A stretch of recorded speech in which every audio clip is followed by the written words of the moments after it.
सत्य के साथ। उत्तराखंड में जहाँ पे जहर पनप रखा है वो देसी पहाड़ी का है। एक मिनिस्टर था देसी प्रेमचंद अग्रवाल की, उस तक को भी हटा दिया गया है। आप माइनॉरिटी समाज से आते हैं, एक मुस्लिम। देश जब आजाद हुआ, मुस्लिम समाज की 567 रियासतें थी। 567 रियासतों के मालिक सिर्फ और सिर्फ लेबर क्लास पे आके खड़ा हो गया। अब्दुल पंचर ही बना सकता है।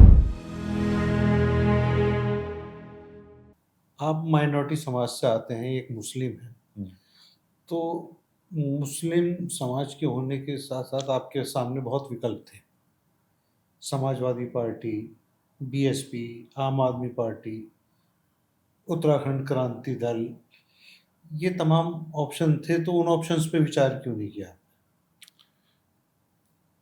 चाहे कांग्रेस हो और चाहे जैसे आपने बसपा की बात करी या सपा की बात करी, पूरे देश का इतिहास उठा के देख लो। जब से देश आजाद हुआ तब से लगाकर इन सारी पार्टियों को, अगर मुस्लिम समाज की बात करते हैं, इनको देते ही आ रहे हैं। लेकिन इन लोगों ने सिर्फ चेले पैदा करे, इन लोगों ने नेता नहीं बनाए। तो इन लोगों ने बदलाव के लिए लीडर नहीं बनाए। तो जब इन लोगों ने कोई बदलाव ही नहीं लाना है और इन्होंने सिर्फ चेले पैदा करने हैं, लीडर पैदा नहीं करने हैं, तो वो किसी भी विकल्प के साथ संभव नहीं था। अब हमने देश में एक लीडरशिप खड़ी करनी है। एक जो मुसलमान समाज का राजनीतिक वजूद जीरो हो गया है, उस राजनीतिक वजूद को दोबारा से खड़ा करने की जरूरत हमने समझी है और उसकी जरूरत है देश में। क्योंकि अगर हम थोड़ा पीछे जाते हैं, देश जब आजाद हुआ तब की बात हम करते तो हिंदुस्तान में हमारे समाज की, मुस्लिम समाज की 567 रियासतें थी। 567 रियासतों के मालिक आज पूरे हिंदुस्तान में एक दो रियासत के अलावा किसी रियासत का जिक्र तक नहीं आता। हमारे देश की जनता को यह ध्यान देना चाहिए कि हमारे देश के खास तौर पे मुसलमान समाज को इस बात पे ध्यान देना चाहिए कि हमारी 567 रियासतें थी और 567 रियासतें होने के बावजूद भी आज पूरे देश का मुसलमान सिर्फ और सिर्फ लेबर क्लास पे आके खड़ा हो गया। और आज तक 567 रियासतों के मालिक को किसी ने लीडर नहीं बनाया, सिर्फ चेले बनाए हैं। तो आज हमारे देश की जनता को इस पे बहुत ज्यादा ध्यान देना पड़ेगा कि हम जिस पोजीशन में आज खड़े हैं, जहां हम आज अनपढ़ या ये कह लो बेरोजगार या ये कह लो हमें अब्दुल पंचर ही बना सकता है, ये तक कहा जाता है, तो ये जो भारतीय जनता पार्टी की सरकार है 11 सालों में तो नहीं हुआ। इसमें कोई दो राय नहीं कि भारतीय जनता पार्टी की सरकार चाहती है कि मुसलमान का खून, खाल, दमड़ी, चमड़ी सब ले लिया जाए, सब इनसे छीन लिया जाए।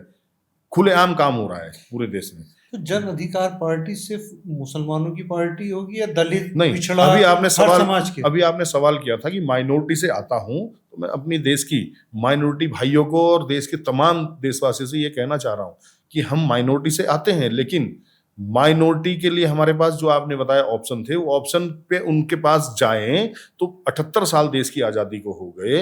आज तक हम सिर्फ नीचे कमजोर होते होते कमजोर ही होते जा रहे हैं। इस पर काम किसी भी दल ने क्यों नहीं किया और कमजोर क्यों करने में लगे हैं? और जैसे कि मैंने अभी बताया, 11 साल में तो हम यहां नहीं पहुंचे। भारतीय जनता पार्टी की सरकार 11 साल से है। आज मुसलमान समाज सिर्फ और सिर्फ ठोक के कह रहा है भारतीय जनता पार्टी ने हमारा बहुत बड़ा नुकसान कर दिया, भारतीय जनता पार्टी डेली नुकसान कर रही है। मैं ये कह रहा हूं, भारतीय जनता पार्टी से लड़ाई लड़ने के लिए हमारे समाज को आज कोई साथ थोड़ी ना खड़ा है। तो भारतीय जनता पार्टी से लड़ाई भी तो हमें खुद लड़नी पड़ रही है। आजाद अली जी, आप भारतीय जनता पार्टी की सरकार पे यानी पुष्कर सिंह धामी की सरकार पे आरोप लगा रहे हैं, लेकिन आप ये बताइए कि पुष्कर सिंह धामी की सरकार अल्पसंख्यक ही नहीं, लगभग पूरे प्रदेश के कमजोर तबकों के लिए मेहनत कर रही है, नई नई योजनाएं आ रही हैं, और आप सीधे तौर पे सरकार को निशाना बना रहे हैं। देखिए, ये तो वो एक कहावत है ना, हाथ कंगन को आरसी क्या और पढ़े लिखे को पारसी क्या। माननीय मुख्यमंत्री जी किस तरीके के बयान देते हैं, किस तरीके से स्टेट में और पूरे देश में संदेश देते हैं। जैसे मैंने अभी कहा था कि हमारे राज्य में बहुत सारे ऐसे पॉइंट हैं जिनमें टूरिज्म के ऐसे पॉइंट बन सकते हैं जहां पर देश का ही नहीं दुनिया तक हमारी अलग पहचान बन सकती थी। लेकिन हमारी जो पहचान माननीय मुख्यमंत्री पुष्कर सिंह धामी जी के नेतृत्व में गई है, वो किसी से छुपी हुई नहीं है। हमारे स्टेट का नाम जब भी आ रहा है, आज देश में कई जगह पे आ रहा है, वो किसी खुशहाल प्रदेश के नाम पे नहीं आ रहा है। एक तो कुदरत की मार, आपदाएं, उसके अलावा जो यहाँ पर बांटने का काम चल रहा है। मैं कहूंगा खास तौर पे हिंदू मुस्लिम से बहुत बड़ा जो एक यहाँ पे जहर पनप रखा है वो देसी पहाड़ी का है। आज पूरे देश में अगर कहीं बात आती है तो सबसे पहले जब उत्तराखंड का जिक्र आता है तो ये जिक्र आने लग गया कि उत्तराखंड में तो भाई साहब बहुत बांट दिया गया, उसको तो देसी पहाड़ी में बांट दिया गया है। यहाँ तक कि भारतीय जनता पार्टी के पास एक मिनिस्टर था देसी, प्रेमचंद अग्रवाल की, उस तक को भी हटा दिया गया है, मदन कौशिक को निपटा दिया गया है। तो ये हमने तो नहीं किया भाई साहब, ये हमने तो नहीं पूरे देश में ये मैसेज दिया। तो हमारे प्रदेश का जो मैसेज है वो बहुत अच्छा मैसेज नहीं जा पा रहा है। और हमारे देश में जब मैसेज अच्छा नहीं जाएगा तो प्रदेश की तरफ कौन देखेगा, कौन आएगा।